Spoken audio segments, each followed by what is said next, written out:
Today, you will learn how to apply AutoCalculate in Word table in seconds. First, create your table and enter the numbers you want to work with.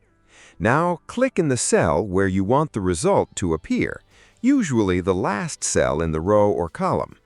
After that, go to the Table Layout tab at the top. Look for the Formula option.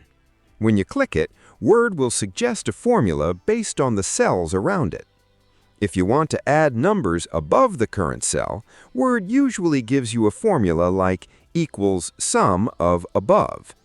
If you want to add numbers to the left, it may use equals sum of left. Just click OK and Word will calculate it automatically. This is the important part. Word does not update formulas like Excel in real time, so if you change a number later, you may need to update the result manually. To do that, right-click the result and choose Update Field, or select the result and press F9. That will refresh the calculation and show the new value. So whenever you edit your numbers, just remember to update the formula if needed. You can also use different formulas depending on your need. For total, use sum. For average, use average. For counting cells, use count.